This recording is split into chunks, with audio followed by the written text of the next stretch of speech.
Hey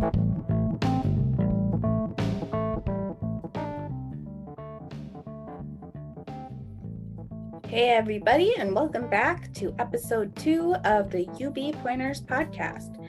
Today we'll be joined by Dr. Sam Dinga. He is the director of the Diversity and College Access here at Stevens Point and the founder of the MaKah Foundation, which is a nonprofit who he created, whose mission is to provide services that improve lives. Clean drinking water, education, and economic empowerment for women and children in Cameroon, Africa. We're going to also talk to him about what it was like to be an international student coming to America to study and how the cultures differ. So we're going to talk about that and more about the MaKah Foundation and just kind of his story, because it's a very interesting story. So stay tuned. Welcome to episode 2, and a big thanks to Sam for joining us. So hi, Sam. Hello. So just to start off, can you please introduce yourself and tell us, what you do at the university? My name is Sam Dinga. I am Director of Diversity and College Access at UW Stevens Point. My role is to oversee the department responsible for retention and graduation of students of color, LGBTQ plus students, and oversee the Upward Bound program with my colleague, Judy Young. All right. That's his most significant role. Yeah. The fun part. Yeah. And Upward Bound's like your favorite too. So, Yeah. Obviously. I mean, probably, yeah. Okay, so on top of being director of Diversity and College Access and all the stuff that you mentioned, you're also the founder of, it's the pronounced MaKah Foundation, right? MaKah Foundation, correct. MaKah, okay. Can you tell us more about it and what inspired you to create your own nonprofit? Sure. Actually, MaKah is my sister's name, my late sister. In 2009, my sister passed in Cameroon, West Africa, from drinking bad water. She had died at the age of 40, and I wanted to do something in honor of my sister. So I had pledged to build 40 pump wells in her name, and each well to represent each year that she lived. And I'm happy to say, as of date, our foundation has completed 34 of those 40 wells. So we are making good progress to complete the 40 wells. We also started building an orphanage to provide a safe place for kids whose parents have been displaced or killed during the ongoing conflict in Cameroon. So hopefully we can get that building completed and get the orphans in place, in a safe place. So that is what my foundation is doing.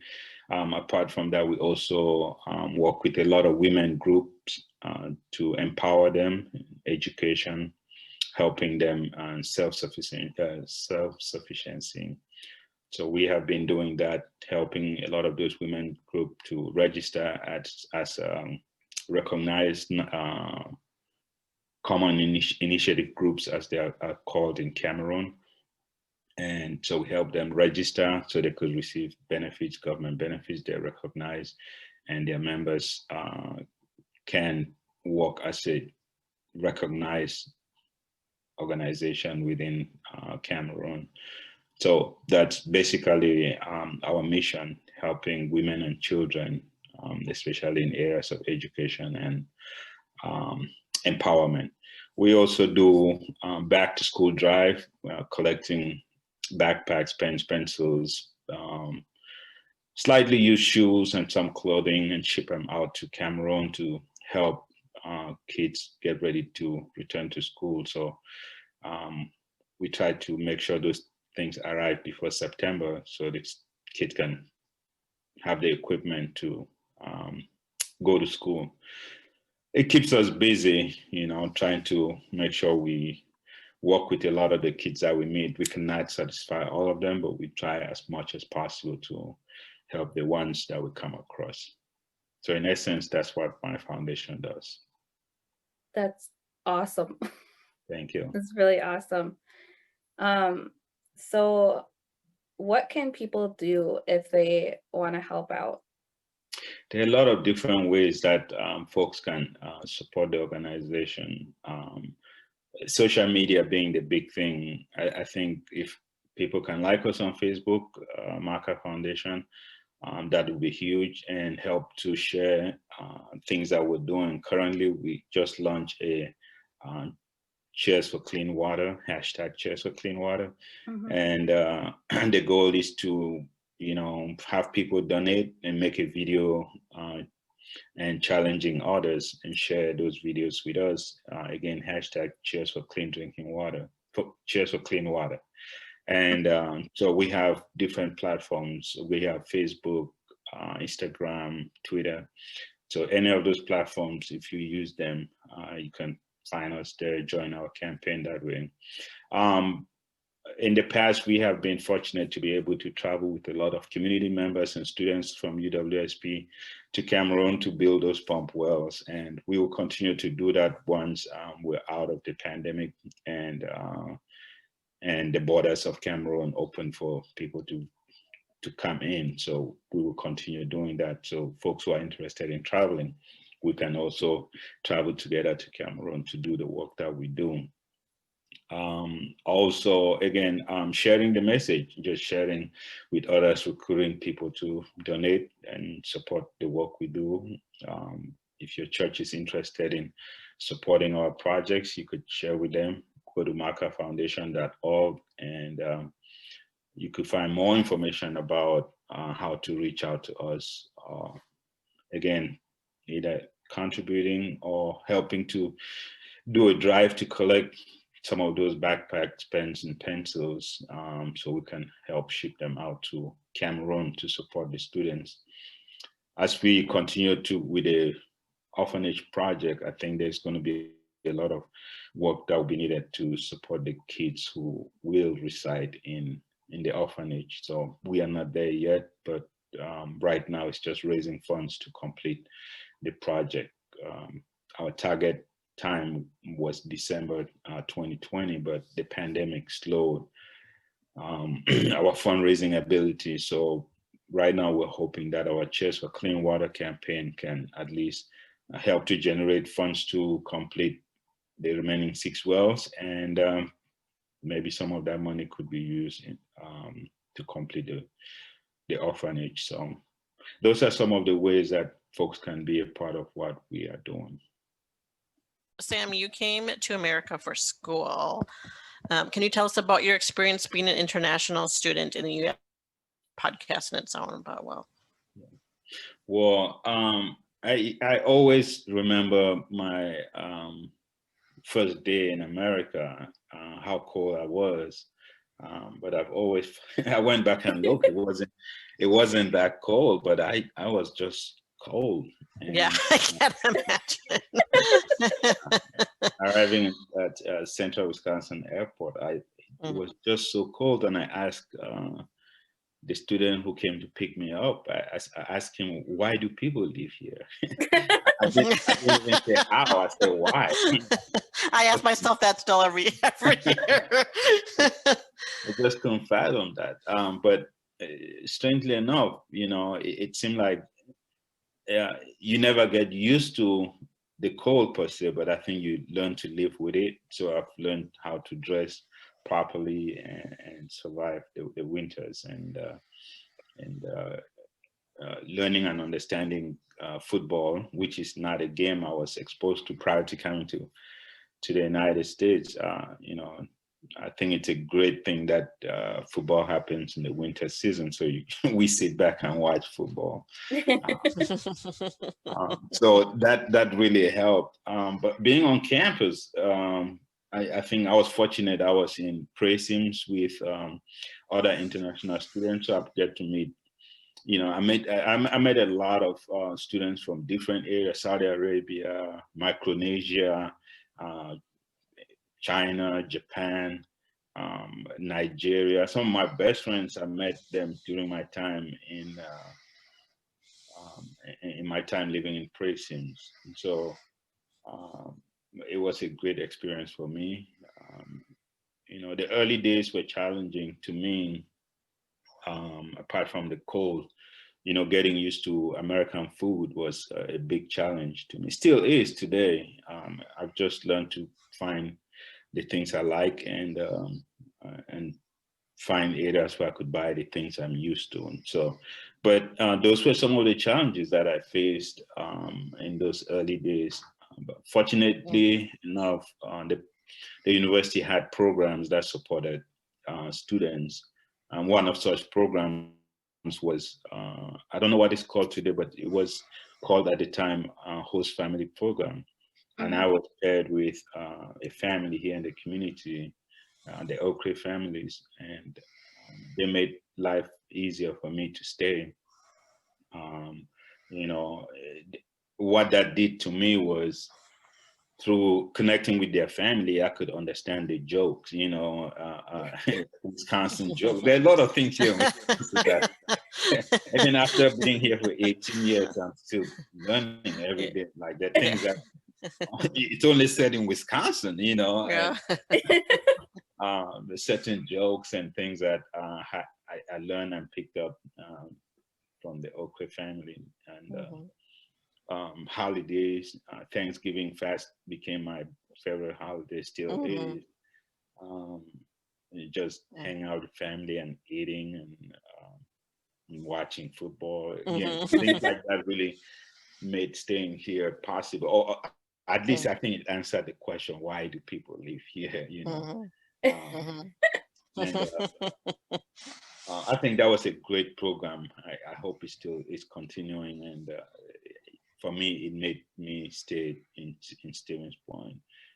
I met great faculty members, faculty and staff, made great friendship with a lot of faculty and staff members who took interest in me and supported me a lot.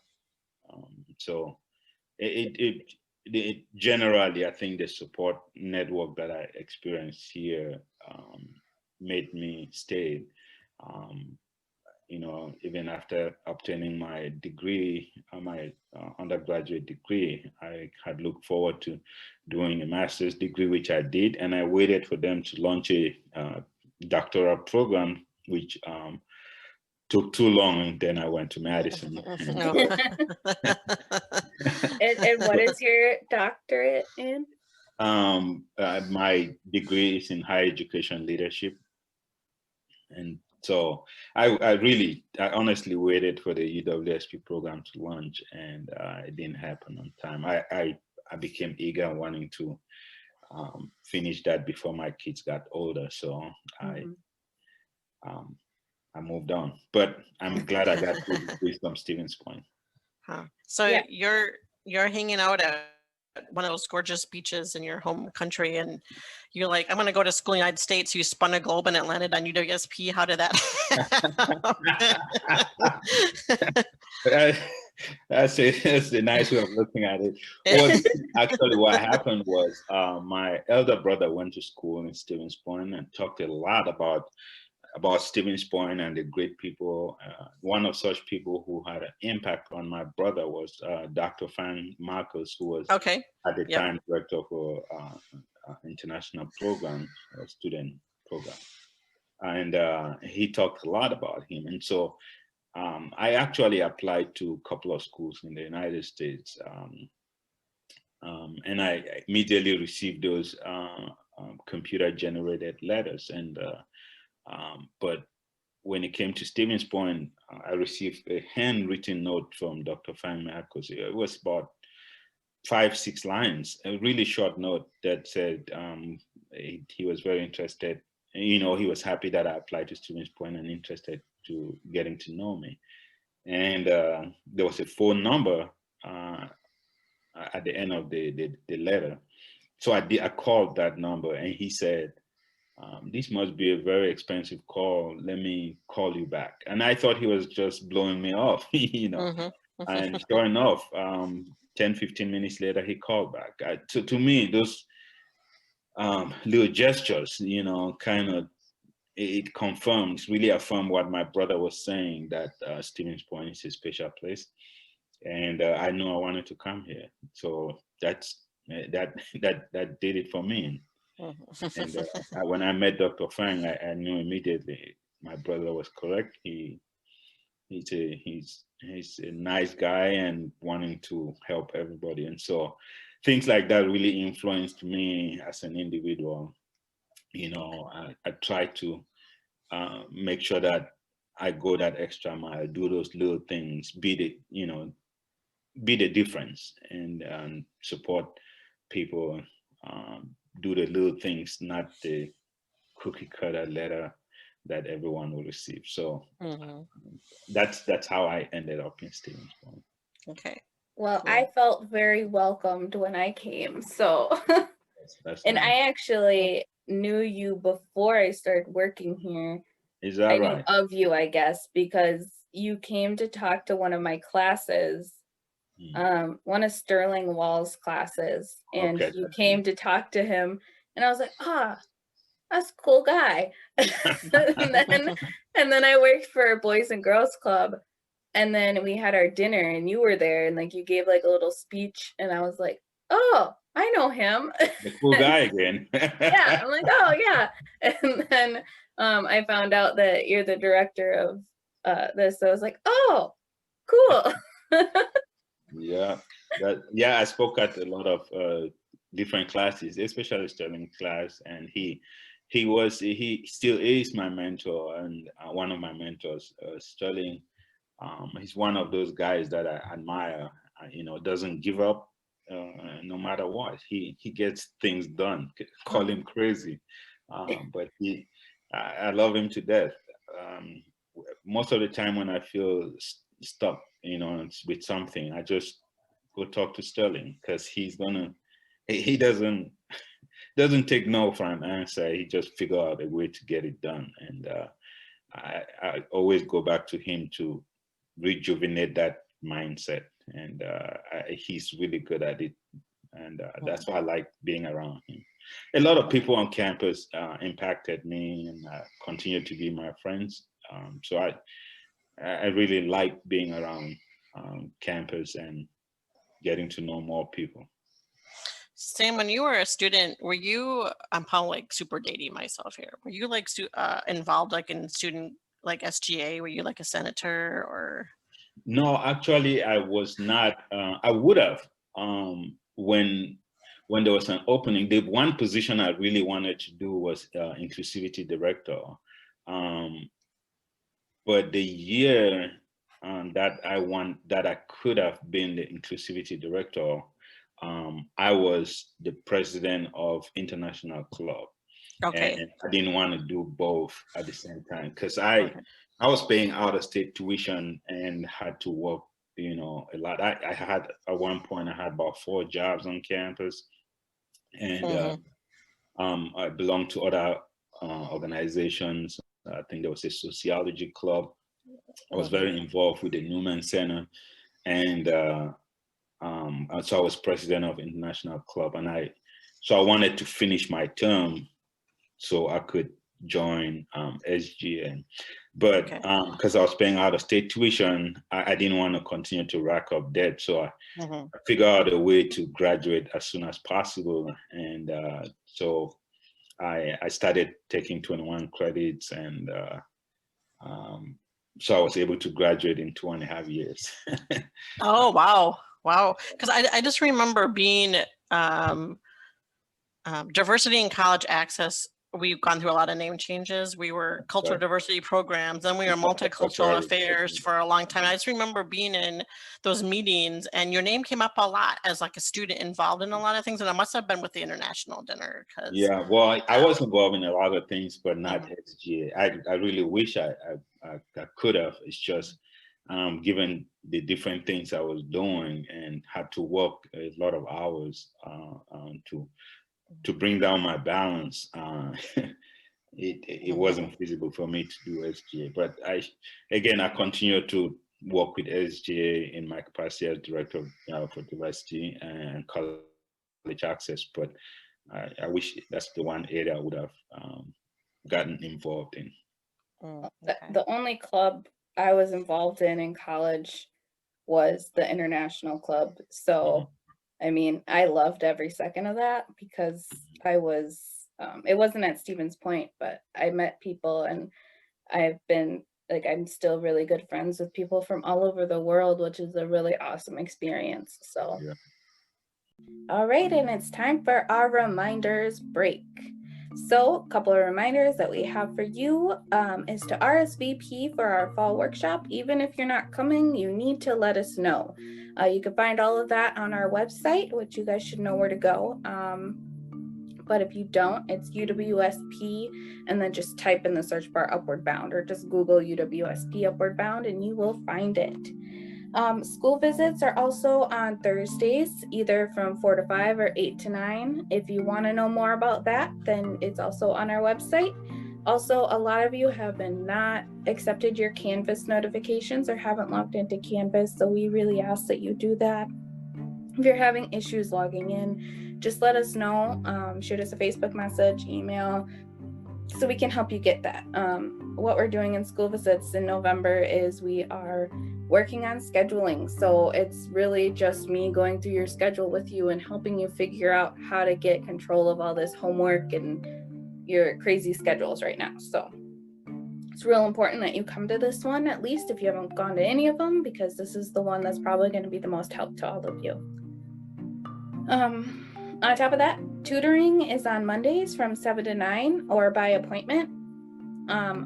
This is also one of the important things that you should attend, because really it's not just tutoring. Like if you need help with math or anything, these are our TAs that were here over the summer. They're also college students.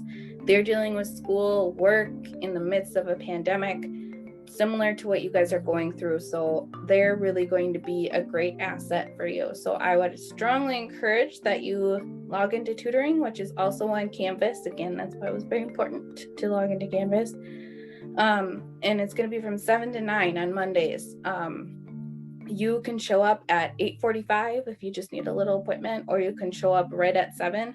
Doesn't matter. You can log in between any of those times, or like I said, you can always just contact them and make an appointment.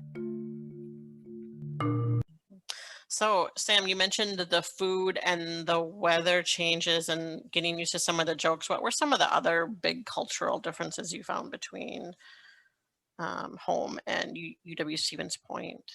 Or that you still find too. Yeah. I don't think they are really big per se. They are.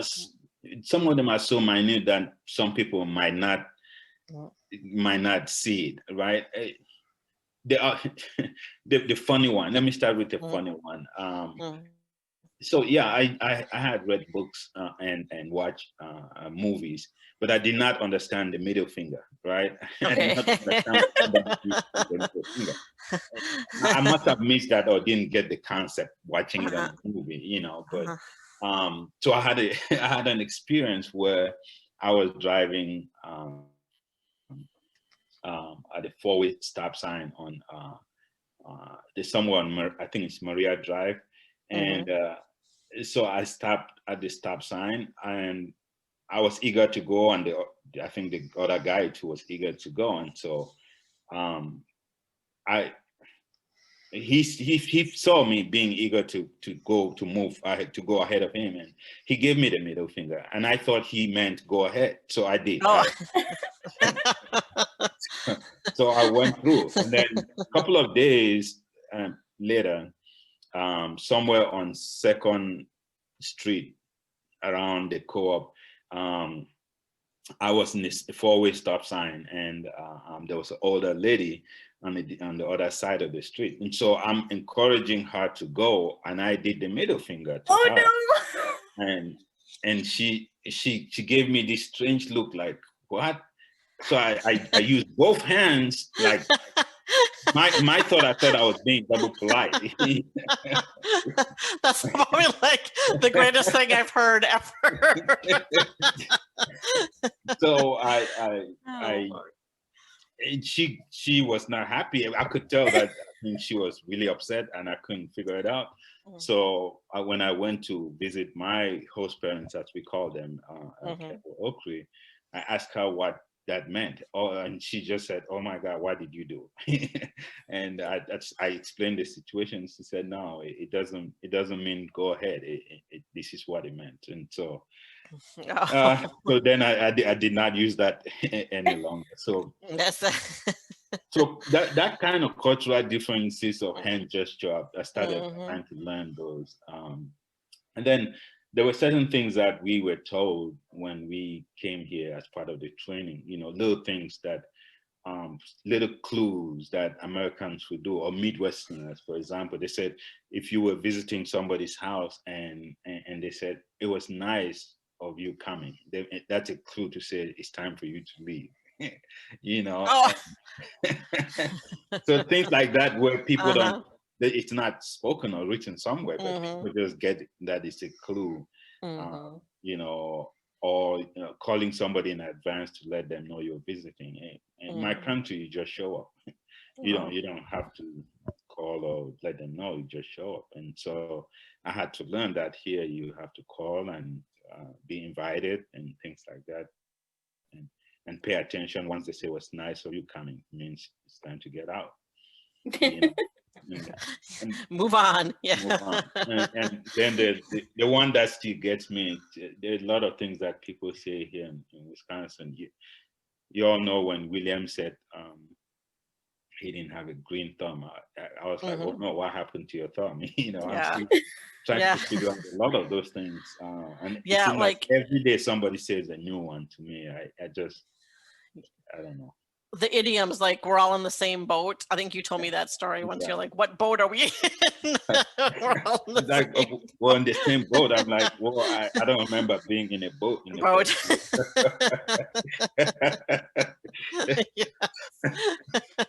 I'm still struggling to understand a lot of those things. And my wife said one time, I think a couple of months ago, she said, sit and spin. I was like, why would I do that? It's a toy, and it's basically like when you're spinning your wheels. I was like, why would I do that? Why would I do that? Or somebody said, you need to get off. No, I think it was Bridget. You need to get off your high horse. I'm like, well, I never owned a horse, Bridget. Like, what are you talking about? She gave me this look like. And then the one that I'm still struggling to get straight is something they said shit and fan and fans and shit. However they said, and the shit hitting the fan. Yeah. I always know those things are involved, but I'm not sure because I'm still trying to understand the concept. I can't remember what it is right now, but Cindy and I were talking the other day, and we used one of those kind of phrases, and Cindy was like, I wonder if Sam would even know what that meant. I'm like, I don't know. We should try it out. And now I can remember what it was. Yeah, it seems like every day I hear a new one, and people just say it casually. And I think all of you know Lindsay. Yes. Lindsay, she uses a lot of them, and every now and then I have to write it down and go try to find what it meant. And what it means. She is like, she has a lot of those things, and I'm always trying to understand them. So those are things that it's fun to me now trying to figure them out, or when I use them correctly. Although most of the time, sometimes it doesn't make sense. My kids will let me know. Yeah, I'm sure. But I think it's fun to me trying to figure them out. There was not a lot of big things that I can say that were different. Again, I think the seasons change. The different seasons. Back in Cameroon, we have the rainy and the dry season. From the name, it's either raining or it's not raining. And here you have to actually change how you dress. Shorts and winter gear and boots and sandals, and practically change your wardrobe. So and sometimes multiple times in the same day you have to change. Yes. Yes. I was just gonna say that. Yes. Yes, and so those were really big things to learn and pay attention to. Otherwise, there were times when I would wear the wrong shoe and my toes would be almost turning to popsicles. Well, I'm glad you figured out the middle finger, Sam, because some of the meetings that you have to attend these days, that wouldn't be a good thing to be doing in some of those meetings. Yes, Chancellor, go ahead. That's what I meant. Yeah. That's how you be losing your job real quick. Yeah. Oh Lord. Okay. So I guess our last question is, since you have been an international traveler, what advice would you have for students who wanted to travel abroad or go to school abroad? Like traveling abroad was one of my biggest, like I didn't do that in college. It was one of my biggest regrets because I always thought, oh, I'll have plenty of time and plenty of money afterwards, and I still haven't done it. So I've been out of the country, but I haven't been to like Europe, which is where I'd like to go someday. So. Well, that's a great question, Judy. I know how important it was because coming to the United States, I was studying abroad. And even while I was here, I still studied abroad to Nicaragua. I always say I studied abroad. And, and I think when you travel anywhere, even traveling from one state to another, there are a lot of things you learn, and let alone traveling internationally. When I'm interviewing students, for example, and I realize they have traveled or studied abroad, it tells me a lot of things. It tells me they're willing to get out of their comfort zone. It tells me they can plan, they can try new things. They're willing to try new things. And so just traveling or studying abroad, it puts you at a different category, and it opens up a new world. It opens up. Again, it's interesting to look at the United States, for example, from the outside, right? Because when you're in here, you're in a bubble, and even within the big bubble of the United States, you are probably within your political bubble, you're within your racial bubble, you're within your ethnic bubble. There's all these different bubbles that you could lock yourself in. But when you travel abroad, you bust through all those different bubbles, and you can look at your bubbles from the outside. Watching CNN International is different than watching local CNN, and that could be true for any of the different networks. And so understanding how the outside world sees America versus how Americans see themselves, or how Americans see different countries, could be a very powerful thing for any individual, and especially students. There's some students who are going to school and thinking strictly of how to graduate and get a job, but traveling abroad might spark that a different mindset of not necessarily getting a job, but creating a job. I know a student who traveled with me to Cameroon, and at the time of her travel, she did interior design architecture, one of those.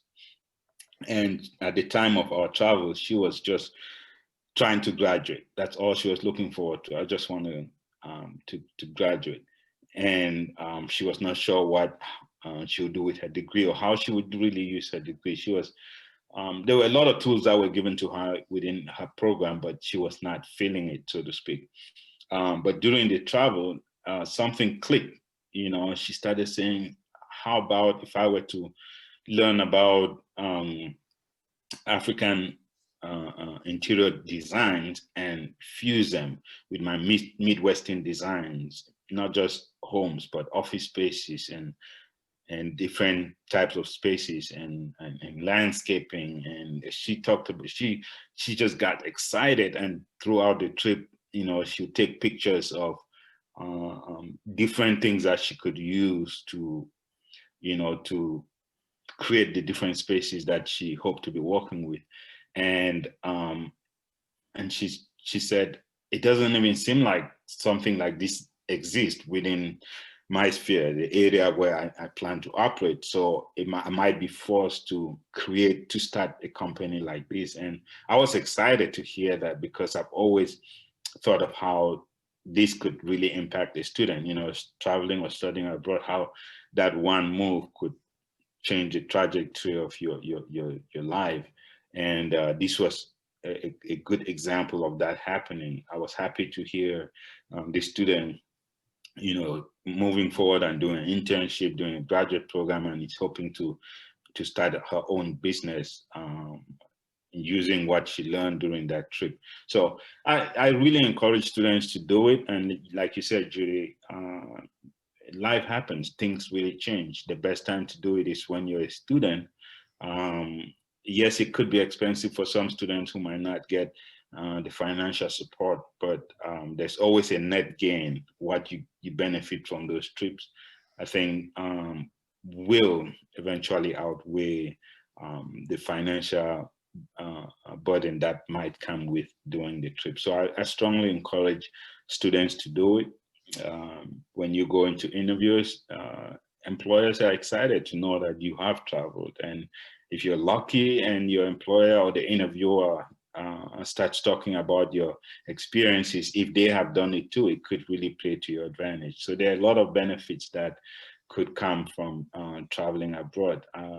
I've traveled with a lot of student teachers or soon to be teachers, and they all tell me that when they come back and start teaching, their conversation in class is different compared to the time before they traveled, because they talk about what they know. They talk about the Midwest. They might talk about only Wisconsin. They might only talk about Stevens Point or wherever the case might be. But after traveling abroad, they'll come back and talk about their experiences traveling abroad. And I think that helped their class.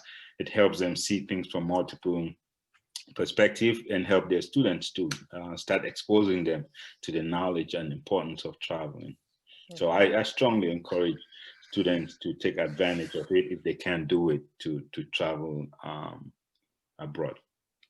Yeah, and I would say, even if you can't afford it, because I could not afford to travel abroad even if I wanted to. But what I did instead was I had an international student as a roommate.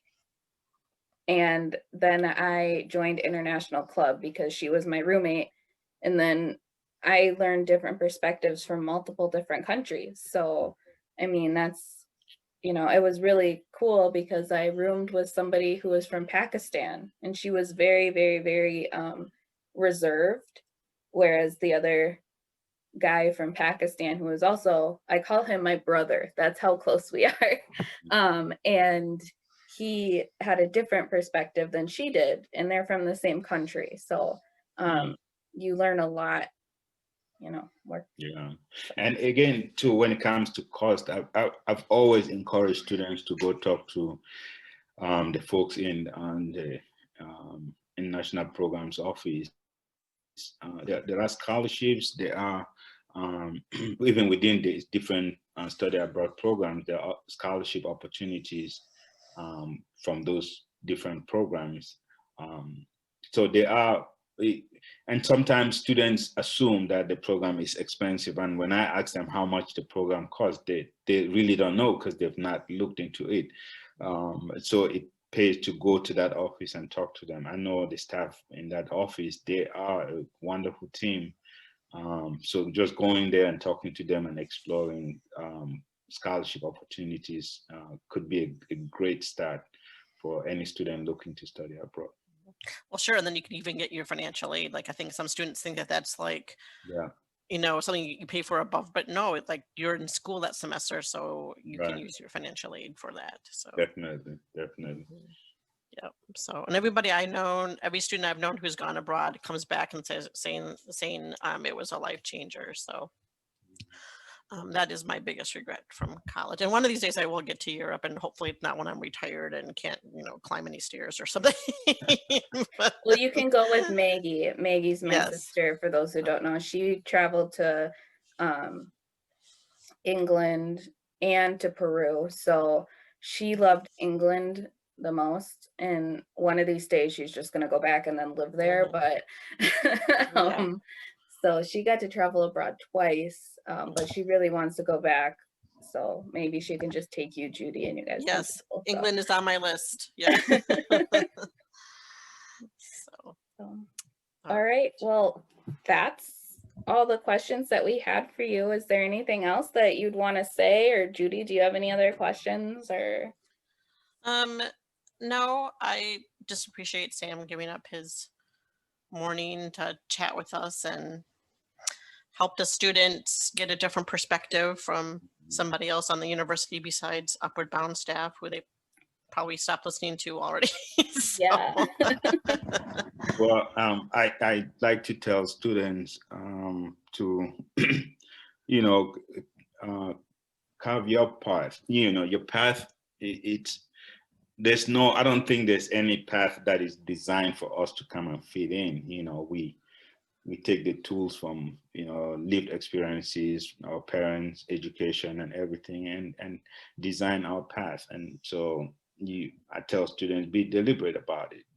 Think about it and go after it with a vengeance.